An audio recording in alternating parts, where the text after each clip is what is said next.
Welcome to It's All Your Fault on True Story FM, the one and only podcast dedicated to helping you identify and deal with the most challenging human interactions, those involving someone with a high conflict personality. I'm Megan Hunter, and I'm here with my co-host, Bill Eddy. Hi, everybody. We are the co-founders of the High Conflict Institute in San Diego, California, where we focus on training, consulting, coaching, classes, and educational programs and methods, all to do with high conflict. So today is episode 6 of our 5 Types of People Who Can Ruin Your Life series. This time focusing on narcissistic high conflict people and their involvement in domestic violence, if any. But before we start, please send your questions to podcast@highconflictinstitute.com anytime, or on our website at highconflictinstitute.com/podcast, also anytime, where you'll also find all the show notes and links for today's episode and all the episodes.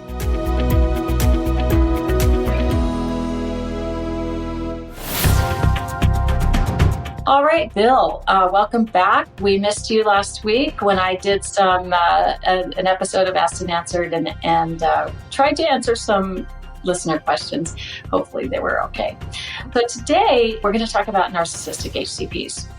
And in your book, 5 Types of People Who Can Ruin Your Life. Now, we started in association with this podcast. We started talking about the antisocial high conflict people and borderline high conflict people, and then followed up about those two and their involvement, if any, in domestic violence.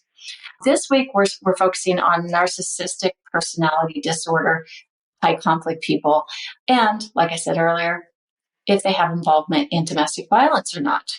So, Bill, you titled this chapter in the 5 Types book, the I'm superior, you're nothing type. And you start the chapter with, do you know someone who thinks they're better than everyone else and seems bent on proving it over and over again, and always at other people's expense? Maybe you were charmed by them at first, but now find them acting superior to you or entitled to special treatment. Perhaps you feel they've sabotaged you or blamed you for something in their quest to get ahead or gain prestige and attention. These are all hallmarks of a narcissistic high conflict person. And to have a personality disorder, according to the DSM, someone must have significant social impairment and or internal distress. So, Bill, break that down for us. What does that mean? Social impairment and or internal distress. Well, this is a threshold issue for all personality disorders in the diagnostic manual. And of course, let me just make sure people know we're not teaching you to diagnose anybody, and don't tell anybody you think they have a narcissistic personality disorder, even though nowadays it's very popular to say, you're a narcissist. No, you're a narcissist. Well, that's not usually accurate, and it's not helpful. So take this as background information. Social impairment is considered in the workplace, in close relationships, in the community, that to have a personality disorder, you have social impairment and or internal distress. Now, that's real hard to measure, but some people really show it on their face. They're constantly angry, afraid, sad, but other people don't show that. Whereas social impairment is usually more obvious. And the DSM says it's usually in more than one setting. So maybe they have conflicts with neighbors and also conflicts with coworkers. Or maybe they have conflicts with the police and conflicts with supervisors at work. So that's true for all the personality disorders, because personality disorder is basically a dysfunctional interpersonal behavior that doesn't change. It's the doesn't change that makes it a disorder, and the interpersonal is the personality part. So that's the threshold question before, does this person meet the criteria specifically for narcissistic personality? Okay, so they have to have 5 or more of the 9 criteria to be diagnosed, correct? For narcissistic personality disorder. But of those, three characteristics, key characteristics of narcissists are particularly present in those who are high conflict. So let's talk about these. First, they see themselves as very superior to everyone else, especially those around them. True? Yes. And so this shows up especially in close relationships like dating, marriage, but also in the workplace. So this personality is common in the workplace as difficult, sometimes as an employee, but often as a supervisor, because they're attracted to positions where they can be seen as superior to the people around them. And that's important, right? I mean, it's how they're seen. I need to be seen and perceived as important or all-knowing or all-wise or the best, right? Yes, the image is very important.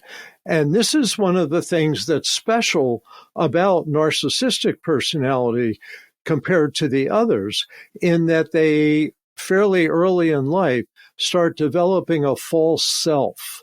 And so this false self is supposed to kind of help them through life to feel superior rather than maybe they feel inferior. Maybe they're abused. Maybe, things don't go well for them. So they create this false self and try to fulfill that. But they need the people around them to help fulfill that. So they want admiration. They want status. They want, like in companies, they'll step on people to go move up, like their coworkers. They'll say, I get credit for what that person did instead of that person. And if something goes wrong, it's always somebody else's fault, not their fault. Yeah, it's like they just can't tolerate feeling like anything is their fault or that they can take responsibility for it. It's not a conscious thought. It's just how they are, right? Yeah. I think of a recent example of this where someone who's been quite successful in life has seen their life crashing around them recently in every way you can imagine, financially, relationally, jobs, everything, and very unrealistic efforts to move forward and kind of climb out of a hole. But while doing this, just kind of throws out there, I'm going to submit myself for a Mensa test, an IQ test soon, because, I've really got it up here. And you're like, what does this have to do with problem solving? But it's that attempt to just constantly not feel inferior. Yes. And the constant that you said is real important, because nobody really is superior to everybody else. Some people are better at this. Some people are better at that. But as a person, we're pretty equal, and so they have to create kind of a false set of people below them. And no one really likes that. But they're constantly getting knocked down from looking superior. And so their coping mechanism is to be constantly putting themselves back up. And so it's a constant process. And frankly, it's irritating to the people around them, because they're being used to put this person up by them putting them down. So you get constant stream of insults, constant stream of blame. And actually, this is a difference with the narcissistic high conflict person and the narcissistic person who isn't high conflict. The high conflict person blames other people for their setbacks and such. The not high conflict person just tries to say, I'm superior, and keeps saying, I'm superior, but they're not blaming other people. And maybe I've met a lot of narcissists and worked with some in counseling who aren't high conflict, but they're stuck in life because they have to keep this image, and they know they can't keep the image, and it's hard. That's really interesting. And really, it defines and I guess helps us understand that it's the blame that is a tell, right? It's a tell that you are, that perhaps this person has a high conflict personality, so I might have to do something differently. And so we can look at, I think it's interesting, we've got the blame, and then you add in the kind of that constant piece of them is maybe abusing others and or using others. abuse or use. Is that true? Yes, both of those. The using is pretty comprehensive. They're not all abusive.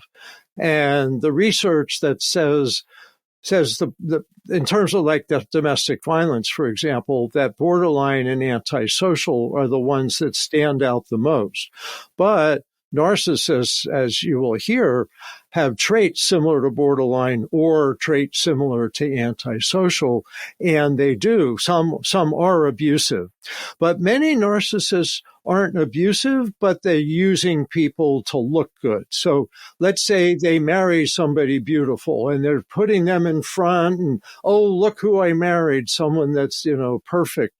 But then you got to be ready for the switcheroo because they're not going to be perfect. And now the narcissist has to show themselves as superior to this person. And so you get people, and I've done divorces like this. I've helped some really beautiful people get divorced from narcissists. And the narcissist totally turns on them and now uses them in public. See what a mess she is, or see how stupid she is, or see, and you go, well, wait a minute. I thought you were putting them up on a pedestal. And they were to make themselves look good. But when something happened and it didn't make them look as good, now they have to put that person down and be superior to that wonderful person. So there's a constant kind of up and down roller coaster for people around narcissists. And this is true in business too. They'll get a job with someone that looks really good and they'll say how wonderful it is. I work with so-and-so. And then next thing you know, oh, I quit that place. They were no good. And you find out they were actually fired, maybe. Right. Yeah. Yeah. All right. So the second one is feeling entitled to special treatment so that the rules do not apply to them. Because they're superior, they shouldn't have rules. There shouldn't be rules. People around them should defer to them, that it's fine that you do whatever you want because you're special. And what's interesting is we've done trainings and consultation in the tech industry, and they have people like this who, like, I'm supposed to be above the rule. Why do I have to come in to work at a certain time? Or why can't I park in the special parking place? And why don't I get to take time off for whatever I want, whenever I want it, because I'm brilliant and I've contributed a lot to this company. And the companies often bend over backwards for some of these really brilliant people. It's hard for the other people around. They call them sharp elbows. And I love that phrase because it's kind of like make room for me. And that's a narcissistic theme, is make room for me. I'm more important than you. I like that. The third one is lacks empathy, so can be very insulting and demanding to others, often in public, which I think is very important. So what is it about that public piece that they do this? Is it they need to be seen by others, obviously, right, as special and important? Well, if they're superior people, they have to be superior to a lot of people. So that's why we see them attracted to business. We see them in the workplace trying to look superior to their coworkers. But they also, in public, some of them are really wanting to look superior in a bigger way. You may see this in public figures. You may see this in politics, certainly. You see this in business, certainly. Healthcare. They higher education. They build little kingdoms within healthcare and within higher education. And I know because I've worked for some of these kingdoms in healthcare and higher education. And because those two particular fields are known as helping fields, helping professionals, and they're nice to people. And so they have a higher tolerance for high conflict behavior and a higher tolerance for narcissists. Like they'll say, oh, he's wonderful. And yet the people that work under him say he's really bossy, he's terrible. Why don't they fire him? But the upper management thinks this person is wonderful.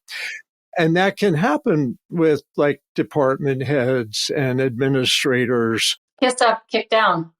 Yes, kiss up, kick down. It's very much like that. But I want to emphasize that majority of administrators, the majority of department heads are not high conflict personalities. We're talking about, maybe 10% of people. So I don't want to say, but maybe it's 11 or 12% in healthcare and higher education, because they attract people that want to be powerful and they tolerate people often too long. They may, I think of examples where there's been a person, pretty likely narcissistic, who has been told you have to improve your behavior or you may be let go. And the person, instead of improving their behavior, turns around and sues the company. And it's like they can't stand it. It's a narcissistic injury to be told you have to improve your behavior. So it's not unusual that you see people not agreeing to improve their behavior, but counterattacking the organization or the company or the spouse of the people around them. And not caring whatsoever how it impacts people. And that's where the lax empathy piece comes in. And we want to think that everyone has a little empathy for others. And perhaps this person does have empathy in some situations, but not when they're feeling like they are inferior. Right? So in those situations, they're not going to give a damn about how you feel about anything. Exactly. It's all about me. Yeah. And if they're on the defensive and putting themselves up, it doesn't matter who they step on to get there. And sometimes they'll say later, I remember we were talking about healthcare. So I worked as a clinical social worker in a hospital. And I remember one day there was a doctor who I thought had some of these traits, who at a public meeting, he hadn't done something right. And at the public meeting, he said that I hadn't provided the information, or I hadn't notified him of something, or I hadn't done it right. And I remember after the meeting, I was walking down the hall and I come up to him and said, "What's that about?" And he says, "Oh, don't take it personally." It's like, I did, because it was me who he blamed, and it was he who avoided responsibility by blaming me. And so I got to have that experience. I mean, I got that as a clinical social worker. I think nurses get that even more. But also, while we're on healthcare, very briefly, women tend to bully the women and the men tend to bully the men. And in a sense, that's what happened to me. And I didn't know that till I did some research on the healthcare area. But anybody listening in healthcare will probably say, yep, that's what I've experienced, or that's what I've seen. But narcissists are, I would suggest, more prevalent in healthcare and also more prevalent in higher education. So these are industries, if you want to call them that attract this personality because they do get to look superior, and their contributions may be very superior, bringing in millions of dollars in surgeries, bringing in millions of dollars to departments, building new departments in higher education. So these are areas where this seems to be higher incidence, but still the majority of people are not. And I want to make that point clear. Right. And I've worked with some doctors who were kind of identified as high conflict. But when, with a little bit of coaching, what we kind of uncovered is that they didn't have a high conflict personality. They were just hyper focused at work and wanted to do the best job. And they were just completely thinking about the tasks that needed to be done. And so they weren't working on the relationships with those around them, say nurses or techs or whoever else is in the room. And they were coming across as high conflict. But that key was their blame in there, right? Were their unmanaged emotions. So we have to kind of look at all those things. And once the doctors understand that wow, I just need to work a little bit on the relationships with them, ask them how their day was, say, hey, I like your shoes, or something like that. Then you kind of can see that, okay, this person's just really focused. And you can have conversations about that. So there is a difference. There really is a range. So some are really unreachable, unchangeable, but some coaching really can bring them around, and they may even just have traits. And I like to give the example, I think, briefly, of Steve Jobs, who many people said was narcissistic. And yet, I don't know that he had a personality disorder. He may have had traits, because a disorder really, people aren't going to change, or it's very unlikely. But he was able to change. He got fired by Apple in the 1990s, and then he came back a little more able to work with people and more able to listen to his management team. And he was very successful, perhaps because he had this drive and some of these traits that he believed in himself. But he would not have been as successful if he didn't have a good management team and he didn't have some flexibility. So I think I like him as an example of someone that could have been worked with and was worked with to some extent. Good. Yes, that's a great one to bring up. So let's talk stats. You state in the book that NPD is the most common of the 5 high conflict personality disorders. The National Institutes of Health study, which had around 20 million people in it from 2008, indicated that more than 6% of the general population in the United States has the disorder, which is more than 22 million people. Do you think that number is still accurate now that we're several years on? Oh boy, it's probably a little bit higher, because our society is really reinforcing and rewarding people who see themselves as superior.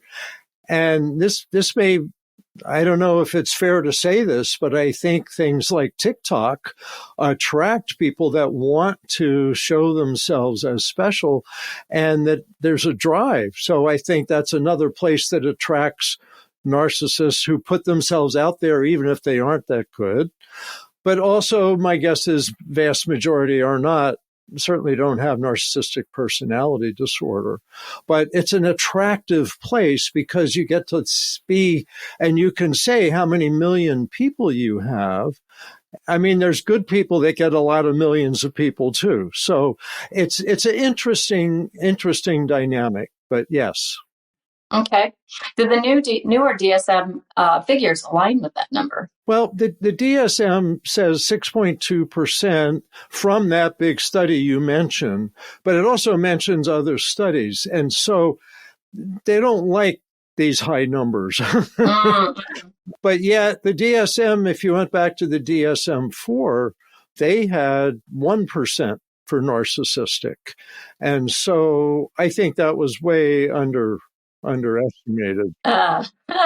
For sure. But yeah, I think the 6.2 is probably realistic, if not a little higher. Okay. And the report also found that 62% with narcissistic personalities or disorder are men and 38% are women. Is this absolute? Well, I think, I read more and more how they think that there's an increase in female narcissists with this. And I think so. And what's interesting is all these personalities seem to be coming closer together gender-wise, because our culture really rewards men and women for being narcissistic or being outstanding in public, which is what narcissists want. We want to be outstanding in public. And so, yeah, and these personality disorders are equal opportunity nowadays, it seems. Yeah, the great leveler, right? All right, now let's talk about the difference between 2 types of narcissistic high conflict people. If they're, and you tell me if there are, but the grandiose and the vulnerable narcissists. And there's a lot of research that talks about this split. So the self-centeredness, the superiority seems to have 2 kind of directions to it. So I'll start with the vulnerable narcissist. The vulnerable narcissist is the one that therapists are most familiar with and that we talk about the most. The person that had maybe abuse in a childhood and developed a false self to kind of cover the fact that they were really treated badly, have a sense of shame. They have a core of shame. And therapists for decades have talked about that. And so this personality can be in some ways more similar to borderline. So they have what we call a narcissistic injury, something that makes them not look so superior. And then they get angry about that. We think of that as hot anger. They're reactive. They're more vulnerable and more reactive. On the other hand, some narcissists seem to be almost invulnerable, at least on the surface, and grandiose. I'm just so superior, I'm not even going to react to you. And so we think of them as more similar to the antisocial personality. And there's some crossover there. So some of the grandiose narcissists also have antisocial traits or personality disorder. They're less vulnerable, but they do want to get revenge. They're going to get it next week, not this week when you're expecting it. And that's so it's more planned and calculating. Yes, there's a word, instrumental, that they're like purposeful and such in there. So I'll get even next week. Right. In a sense, I picture it as kind of predatory, like a lion stalking, their victim until they're ready to pounce. But their victim doesn't know this is coming. And so they're more predatory, whereas the vulnerable narcissists are more reactive and obvious. And it's like you can tell right away they're really upset. But the grandiose narcissist keeps it inside, and maybe I'll get even, I'll build a better company. I had a mediation once between people that left one company to build another. The first one, the guy was quite narcissistic. So in that case, they were getting away from the narcissist. But there's also cases where people say, well, I'll get you. I'm going to build a better company. And then they try to put the other first one out of business, maybe.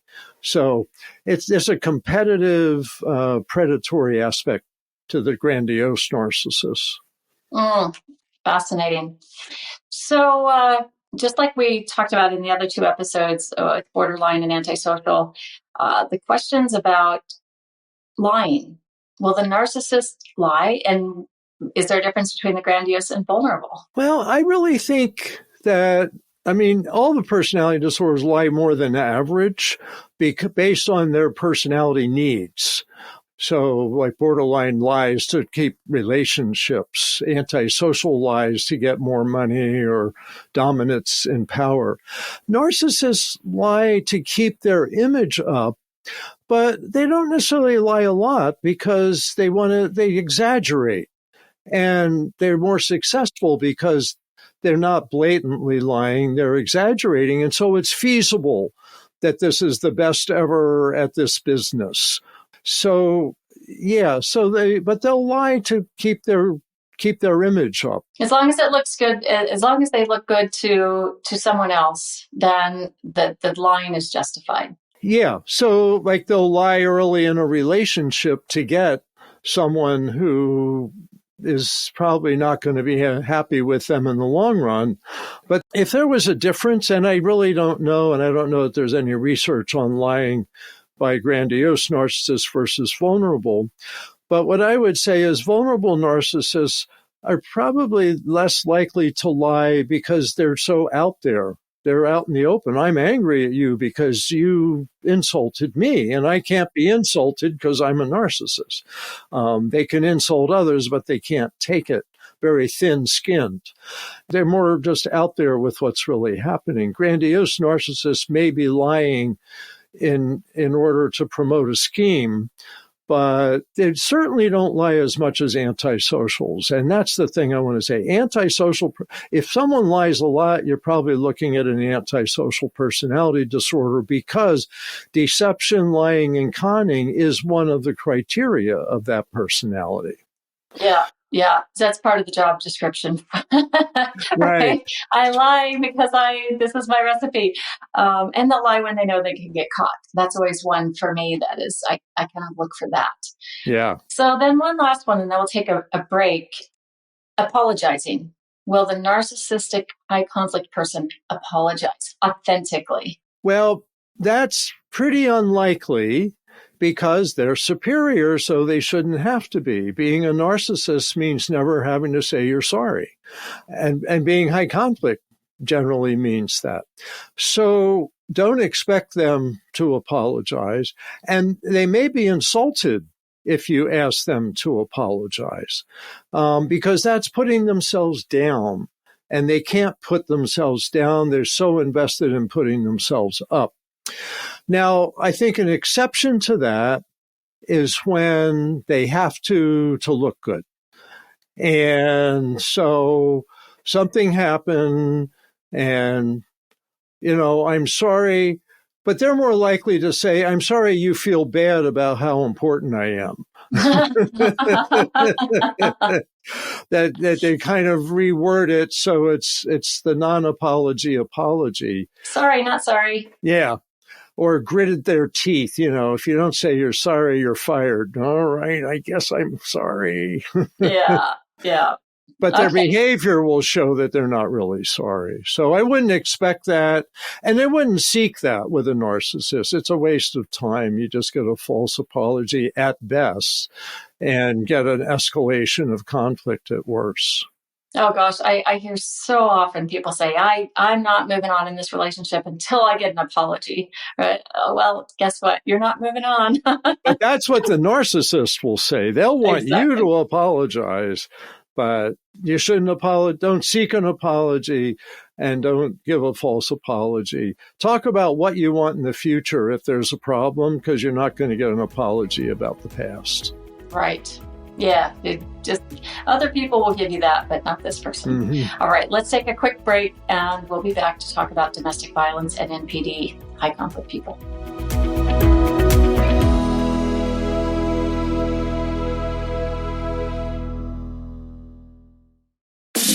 Hey mediators, if you ever seem to get stuck in some mediations despite using your best skills, the same skills that work in most of your other mediations, it might be because one or more parties may have a high conflict personality.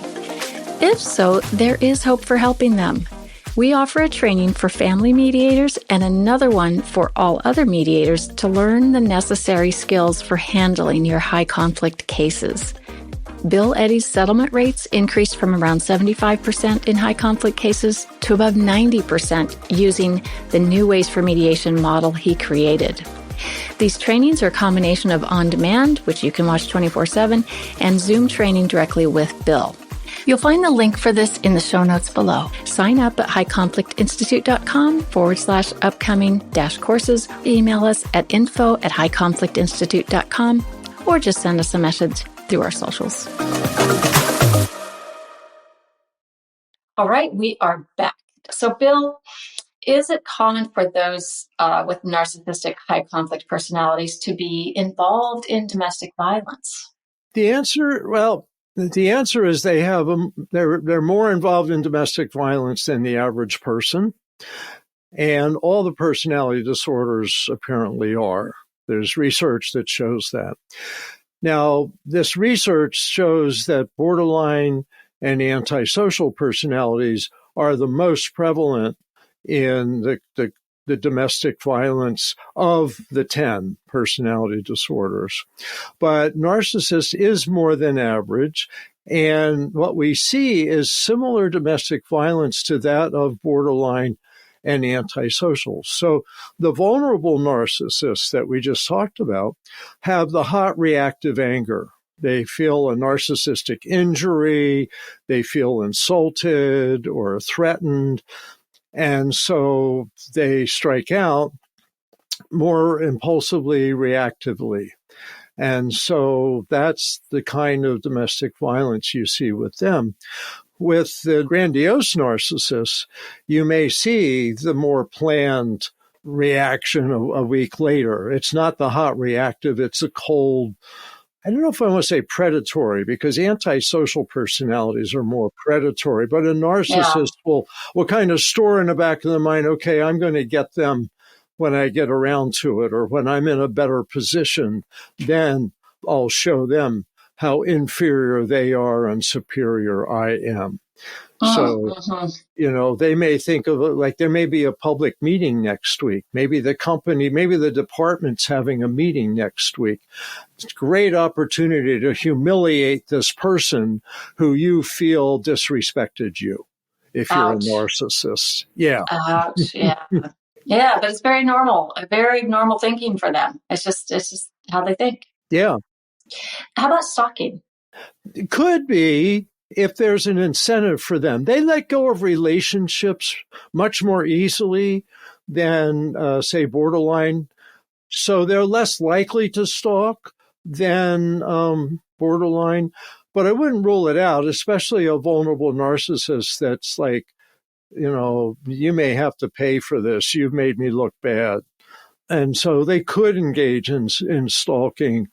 They may feel threatened, certainly, by a new relationship. Their partner maybe got divorced from them, and now they may be in a new relationship, and they want to check up on them. But it's not as significant, I would say, with narcissists as with borderline, where there's a lot of stalking. You mentioned that there's a difference between the narcissistic and the borderline, in that the narcissists are able to let the relationships go much more easily. And why is that? Well, because they're going to move on.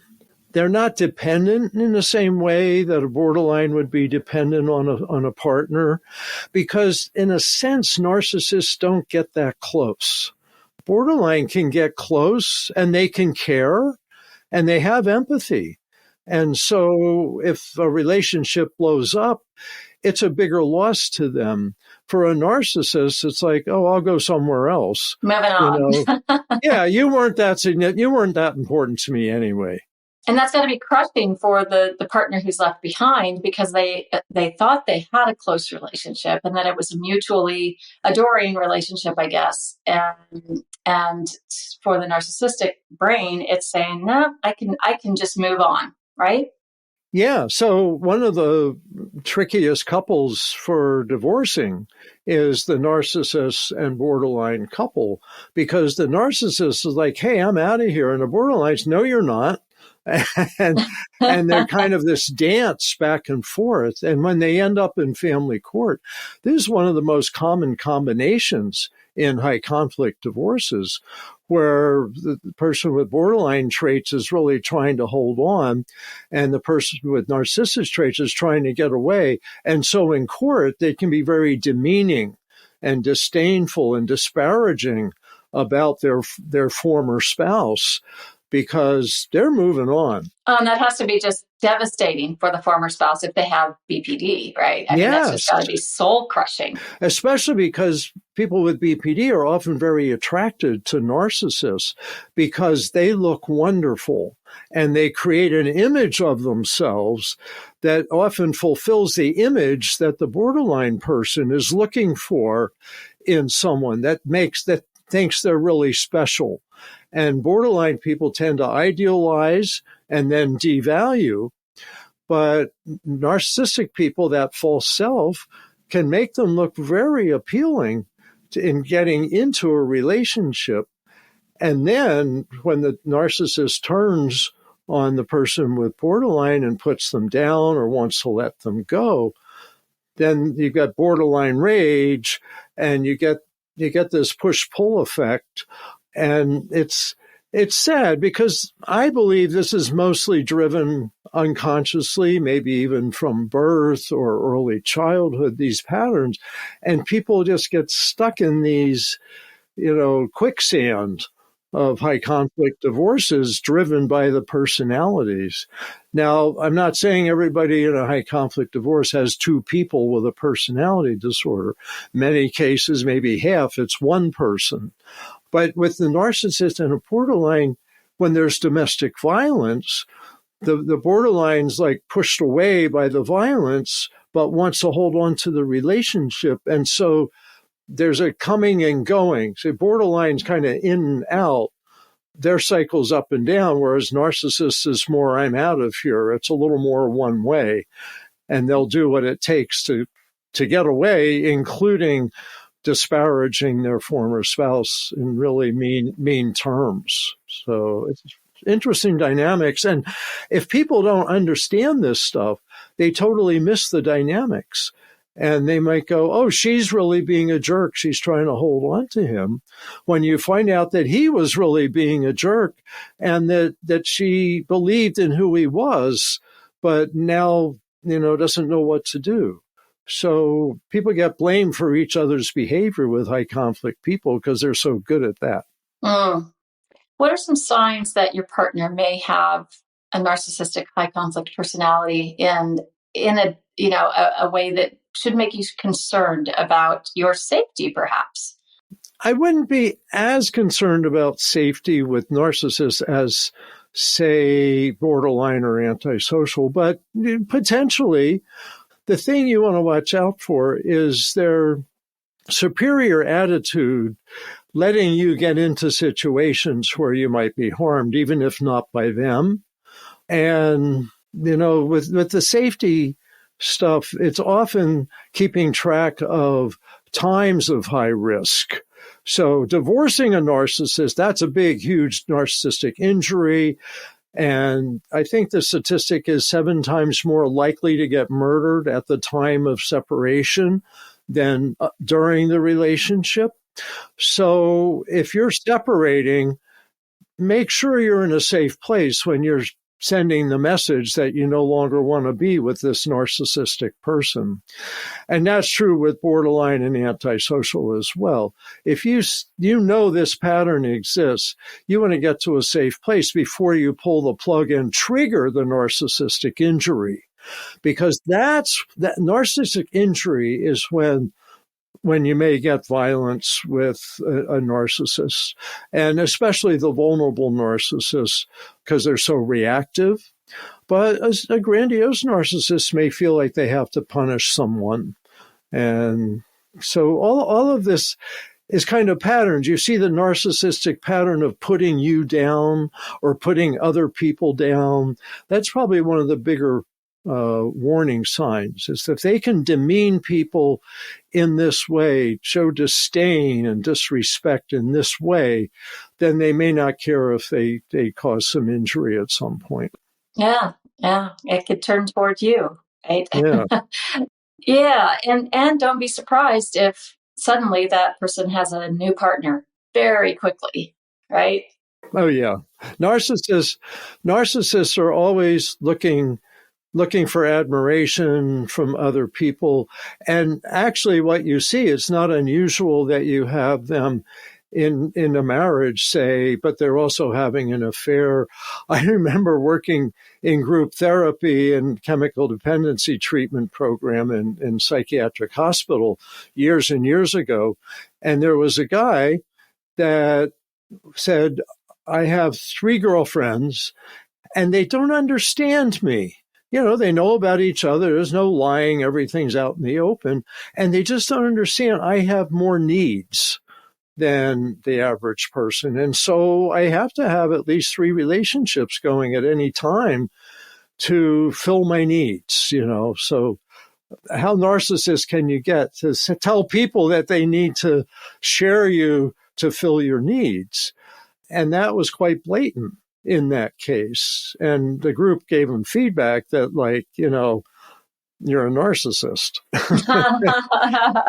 It brings to mind a certain television show that's been on for many, many years now with this exact scenario.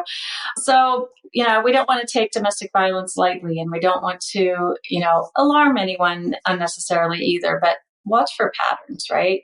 And think about, is this behavior that other people do? Do I see this in relationships of people that I view them as having a solid, good relationship where it's protective, it's safe, it's not abusive, right?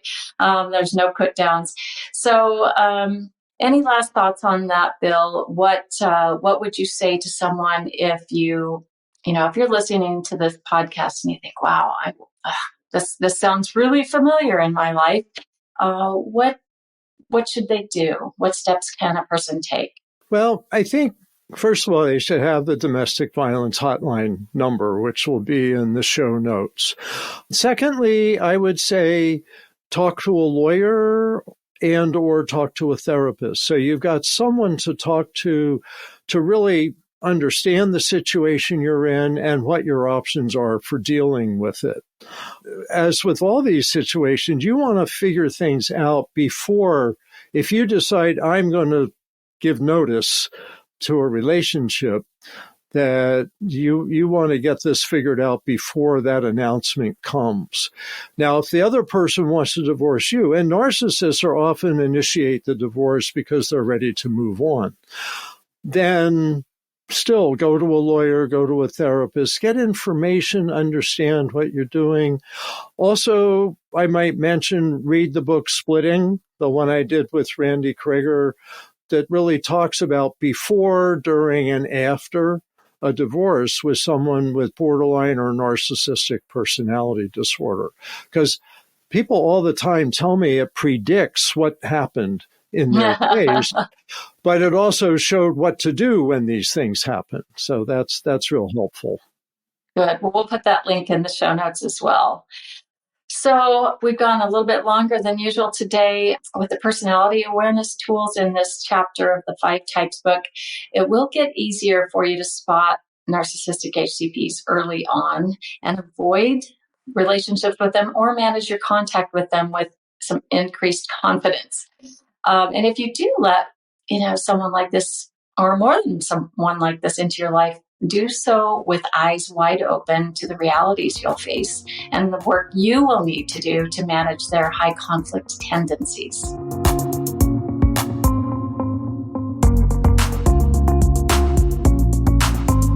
Thank you for listening today. We hope this has been helpful. We do have 2 more episodes in our 5 Types series. One on antisocial or on histrionic personalities and one on paranoid personalities. But we're going to have 2 other episodes first. The first one will be with our special guest, Rebecca Zung, to also continue this discussion on narcissistic personalities, and followed by an asked and answered episode where we answer your questions. In the meantime, send your questions to podcast@highconflictinstitute.com or submit them to highconflictinstitute.com/podcast. Until next time, keep learning and practicing. Be kind to yourself and others while we all try to keep the conflict small and find the missing piece. It's All Your Fault is a production of True Story FM. Engineering by Andy Nelson. Music by Wolf Samuels, John Coggins, and Ziv Moran. Find the show notes, and transcripts at truestory.fm or highconflictinstitute.com/podcast. If your podcast app allows ratings and reviews, please consider doing that for our show.